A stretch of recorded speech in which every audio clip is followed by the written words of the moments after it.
بسم اللہ الرحمن الرحیم۔ پہلا اعلان تو یہ ہے کہ کل انشاءاللہ ختم قرآن ہوگا اور جمعہ کی رات ہے، پھر آگے ہفتہ چھٹی ہے۔ اللہ ماشاءاللہ کچھ لوگ کام کرتے ہیں لیکن زیادہ تر چھٹی ہوتی ہے، تو پوری رات کا پروگرام ہے۔ لیکن اس طرح کہ تراویح کے بعد ختم قرآن کے بعد وہ جو روٹین کا میں بیان کرتا ہوں یہی ہوگا۔ اس کے بعد آپ کو چائے ملے گی، ناصر بھائی کہتے ہیں سموسہ بھی دیں گے، کباب بھی دیں گے، مٹھائی بھی ساتھ دیں گے، چائے بھی پلائیں گے۔ پھر تازہ وضو کریں گے، تازہ وضو کرنے کے بعد پھر تسبیح 1 بجے ہوگی انشاءاللہ، تاکہ اس کے بعد جو لوگ یہاں رکنا چاہیں گے تو سحری کا انتظام ہے۔ اگر کوئی اپنی بیگم کے ساتھ یا بہن بھائیوں کے ساتھ کرنا چاہتا ہے تو اس کو اجازت ہے، اس کے لیے چھٹی ہے۔ تو یہ کل کا پروگرام ہے۔ دوسرا یہ ہے کہ آج ایک حادثہ ہوا ہے ہمارے گھر میں کہ میرا بھائی چچزاد بھائی مجھ سے بڑے تھے 1 سال، وہ فوت ہو گئے آج۔ اور اس کا رشتہ یہ تھا کہ میرا جو بڑا بیٹا ہے رضا الرحمان مفتی، اس کا وہ سسر بھی تھا۔ میرا پوتا شہریار مفتی اور شاہ میر مفتی دونوں قرآن پاک سنا رہے ہیں، وہ میرے پوتے تھے، اس کے نواسے تھے۔ تو انشاءاللہ گفتگو کے بعد ان کے لیے فاتحہ پڑھنی ہے، تو یہ میری ریکویسٹ ہے۔ ان کا نام غلام یاسین تھا۔ آج کا جو سبق ہے اس میں وہی ایک ادب کی بات ہے، ایک نصیحت کی بات ہے۔ سورۃ اللیل، سورۃ اللیل آیت نمبر 5 سے لے کر 10 تک اللہ نے 2 بندوں کا ذکر کیا ہے۔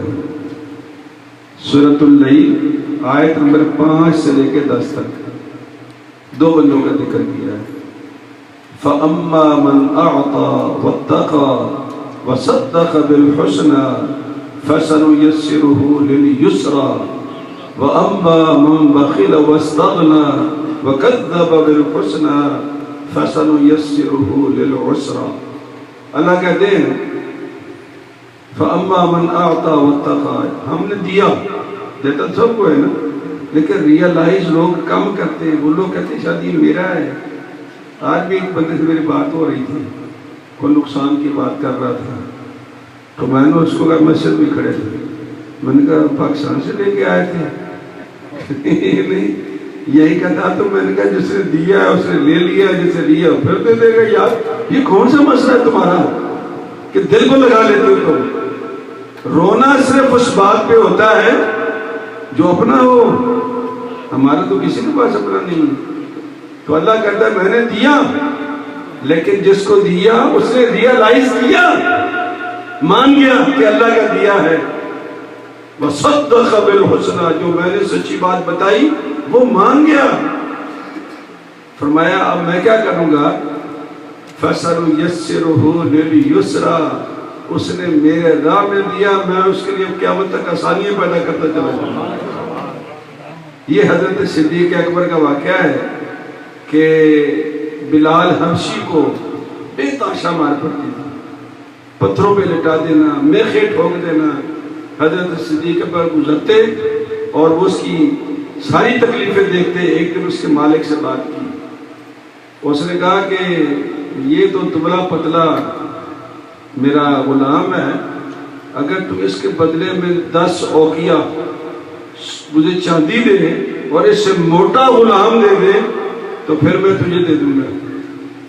حضرت صدیق اکبر نے دونوں باتیں منظور کر لی، غلام موٹا تازہ بھی دینا منظور کر لیا، اور 10 اوقیہ جو بھی اس زمانے کا ناپ تول تھا چاندی دینے بھی کر لی، اور لا کر خرید کر آزاد کر دیا، خرید کر آزاد کر دیا، اور آزاد کر کے نبی کی بارگاہ میں پیش کر دیا بلال۔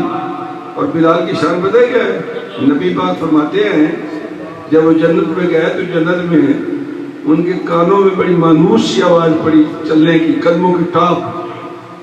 تو حضرت سرکار پریشان ہو گئے، پریشان ہو گئے۔ ویسے مطلب میں حیرانی ہوئی جب واپس تشریف لائے تو پوچھا بلال تو جنت میں گیا تھا؟ یا رسول اللہ آپ کے ساتھ سب کچھ ہو سکتا ہے۔ کہا میں نے تیرے قدموں کی ٹاپ اور چاپ میں نے جنت میں سنی۔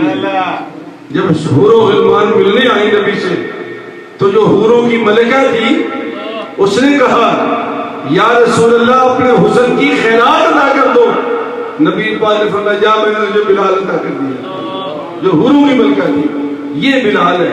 تو حضرت صدیق اکبر نے خرید کر آزاد کر کے نبی کی بارگاہ میں پھر نبی نے اس کو اپنا خزانچی مقرر کر دیا اور موزن مقرر کر دیا. پوری زندگی سرکار کی خزانچی کون تھا؟ بلال حبشی. سب کچھ اس کے ہاتھ میں ہوتا تھا. یہ ہے. دوسری کیا ہے؟ دوسرا یہ ہے کہ دیا ریئلائز نہیں کیا اس نے. دیا اس کو لیکن ریئلائز نہیں کیا. ایک بندہ درویش نبی کے پاس آیا کہ یا رسول اللہ میرا پڑوسی ہے اس کے گھر میں کھجور ہے اور کھجور کا اتنا میرے گھر کی طرف جھک جاتا ہے جھکا ہوا ہے تو کھجوریں گرتی ہیں اور جب وہ اتارتا ہے پھر بھی گرتی ہیں. یا رسول اللہ وہ میرے گھر میں آتا ہے اور آ کر میرے بچوں کے ہاتھ سے کھجوریں چھین لیتا ہے اور اگر کسی نے منہ میں ڈالی تو منہ سے بھی نکال لیتا ہے. یا رسول اللہ میں غریب آدمی ہوں افورڈ نہیں کر سکتا اور جب بچوں کے منہ سے نکالتا ہے تو وہ بیان نہیں کر سکتا. سرکار بیٹھے ہوئے تھے جس طرح ان کی مجلس ہوتی تھی. سرکار فرمایا جاؤ بلا کر لاؤ اس کو بلایا گیا. وہ نبی کے پاس آیا. نبی کے پاس بیٹھا تو سرکار نے فرمایا بھائی ایسا کر یہ کھجور کا درخت اپنے پڑوسی کو تو دے دے میں بحیثیت نبی کے وعدہ کرتا ہوں تجھے اس سے بہتر درخت جنت میں لے کے دوں گا. ذرا غور کرنا جنت بھی مل رہی تھی اور درخت بھی مل رہا تھا. نہیں سمجھا نا اس بات کو. جنت بھی مل رہی تھی بھائی جنت میں جائے گا تو درخت لے گا نا. بس غور کی بات کرنے کی بات ہے. تو کہنے لگا یار اس کا بات پتہ کیا میرے اور بھی کھجور کے درخت ہیں لیکن یہ بڑا میٹھی کھجور ہے میرا تو اس پہ دل آیا ہوا ہے. یا رسول اللہ یہ تھوڑا مشکل کام ہے. تو اچھا کر کے اٹھ کے چلا گیا. ایک درویش اور بیٹھا ہوا تھا نبی کے پاس وہ اٹھ کے قریب آ گیا. کہنے لگا یا رسول اللہ یہ آفر صرف اسی کے لیے تھی یا اس درخت کو کوئی اس سے خرید لے اور خرید کر اس درویش کو دے دے تو اس کے لیے بھی یہ آفر ہے. سرکار نے فرمایا جو خرید کر اس کو دے دے گا یہ آفر اس کے لیے بھی ہوگی. اب اٹھا وہاں سے اٹھا دو. اس کے گھر گیا سلام کیا کہا یار وہ میں تیرے پاس آیا تھا سنا ہے تیرے پاس ایک درخت ہے. کہا درخت وہ تو نہیں جو نبی نے پوچھا تھا. کہا ہاں ہاں اسی کی بات کر رہا ہوں. کہنے لگا میری تو اس پہ جان آئی ہوئی ہے. وہ دیکھو نا نبی پاک نے جنت میں درخت دینے کا وعدہ کیا تو میں نے نہیں دیا. کہا میاں میرے پاس باغ ہے کھجوروں کا 40 طاقتور درخت ہے جانتا نا فلاں جگہ پر. کہا ہاں. اچھا تم وہ دے دے گا مجھے؟ اس نے کہا دے دوں گا لیکن وعدہ کر لیکن میں تیرے ساتھ اکیلا سودا نہیں کروں گا. تو سارے خاندان کو بلا. تو کل کو مکر جائے تیرا کوئی اعتبار ہے؟ تو پاس اٹھ کے آ گیا بلا سارے خاندان کو. سارے خاندان کو بلایا. وسیقہ لکھا اس پنے نے کہ 40 درختوں کا کھجوروں کا جھنڈ میں اس ایک درخت کے بدلے میں اس کو دیتا ہوں اور یہ میں سائن کر رہا ہوں کہ آج سے وہ سارا باغ اس کا ہوا اور یہ درخت میرا ہوا. دونوں نے پورے خاندان کے سامنے سائن کر دیے. وہ وسیقہ لے کر نبی کریم صلی اللہ علیہ وسلم کے پاس آیا کہ یا رسول اللہ یہ میں نے ان غریب بچوں کے لیے درخت خرید کر کے ان کے لیے وقف کر دیا ہے. اللہ کہتا ہے ایسا بھی ہے وَأَمَّا مَنْ بَخِلَ وَاسْتَغْنَى وَكَذَّبَ بِالْحُسْنَى. سچی بات کو جھٹلا گیا. فَسَنُيَسِّرُهُ لِلْعُسْرَى. اے بندے اب تیار ہو جا اب آخر تک کے لیے تنگیاں میں نے تیرے لیے لکھ دی ہیں. یہ 2 باتیں اللہ نے کی. اب تیسری ادب کی بات ہے. اچھا ادب کی آج بڑی آ جاتی قاری صاحب نے بڑی پڑھی ہے تو میں صرف ایک لفظ اس پہ اضافہ کرتا ہوں کہ اللہ فرماتے ہیں کہ وَرَفَعْنَا لَكَ ذِكْرَكَ. وَرَفَعْنَا اور ہم نے بلند کر دیا ہے لَكَ تیرے لیے. لوگوں کو خوش کرنے کے لیے نہیں. نہ محبوب تجھے خوش کرنے کے لیے. وَرَفَعْنَا لَكَ تیرے لیے بلند کر دیا ذِكْرَكَ تیرا ذکر. تو جبریل امین سے پوچھا سرکار نے یہ جو آیت لے کے آیا ہے اس کا کیا مطلب ہے؟ کچھ سمجھ آئی تجھے؟ کہا ہاں، جہاں میرے رب کا نام ہوگا وہاں میرے رب نے کہا تیرا نام ہوگا، اذان ہوگی تو میرا نام ہوگا اور تیرا نام ہوگا، نماز ہوگی میرا نام ہوگا تیرا نام ہوگا، جہاں جہاں میرا نام پکارا جائے گا وہاں وہاں محبوب تیرا نام پکارا جائے گا۔ صحابی کہتے ہیں کہ نبی کریم صلی اللہ علیہ وسلم کو جبریل نے کہا یا رسول اللہ، جب یہ پیغام لے کے آ رہا تھا تو میں نے لوح محفوظ پہ نگاہ ڈالی تو لوح محفوظ کے درمیان میں چوکٹا لگا ہوا تھا جس میں لکھا ہوا تھا کہ اللہ کے سوا معبود کوئی نہیں، دین اسلام ہے اور محمد رسول اللہ میرا بندہ ہے اور رسول ہے۔ بس میں لوح محفوظ کے لکھا ہوا تھا۔ فَرَفَعْنَا، اس کی ایک مثال سے آپ کو دیتا ہوں، اس کے بعد ختم کرتا ہوں۔ آپ نے سنی ہے کہ مسجد قبلتین، یہ جتنے درویش جاتے ہیں نا، حاجی صاحبان عمرے کرنے والے وہاں ضرور جاتے ہیں، وہ لے کے جاتے ہیں۔ اب انہوں نے قبلہ اوپر کر دیا، پہلے نیچے ہوا کرتا تھا۔ ہم جس زمانے میں کہتے ہیں 2 قبلتیں مسجد کے، تو اللہ کے نبی نے مدینے میں 17 مہینے بیت المقدس کی طرف منہ کر کے نماز پڑھائی ہے۔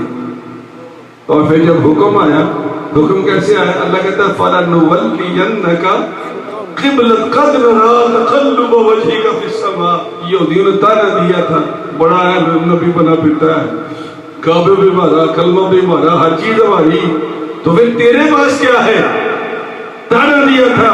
تو اللہ کے نبی پڑھ رہا تھا، پڑھتے پڑھتے آسمان کی طرف سر اٹھا دیا، اوپر اٹھا دیا، قَدْ نَرَىٰ تَقَلُّبَ وَجْهِكَ فِي السَّمَاءِ۔ تو اوپر سے آواز کیا آئی؟ فَلَنُوَلِّيَنَّكَ قِبْلَةً تَرْضَاهَا، محبوب جدھر تو منہ کرے گا ہم تیرا وہی قبلہ بنا دیں گے۔ خدا کی رضا چاہتے ہیں دو عالم اور خدا چاہتا ہے رضائے محمد۔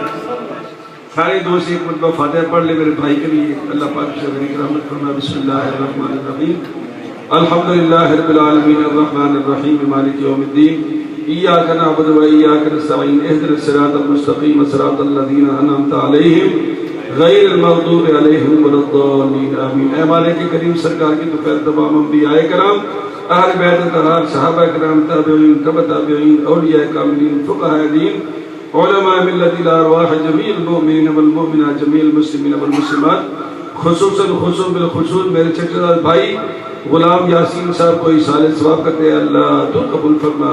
الہ العالمین آنے والی برزخی زندگی جنت کی زندگی سے بدل دے۔ آج ہمارے درویش ناصر محمود بڑا خدمت گزار بچہ ہے، ان کے والد ان کو خواب میں ملے ہیں کہ اللہ وہ بھول گئے ہو ہمیں، تو ہم ان کو بھی نہیں بھولے۔ ہم ان کے والد کے بھی دعا کرتے ہیں کہ اللہ تعالیٰ ان کے درجوں کو اور بلند فرمائے اور اللہ کرے کہ ہمارے بھی بزرگ ہمیں یاد کراتے رہیں۔ آمین برحمتک یا ارحم الراحمین۔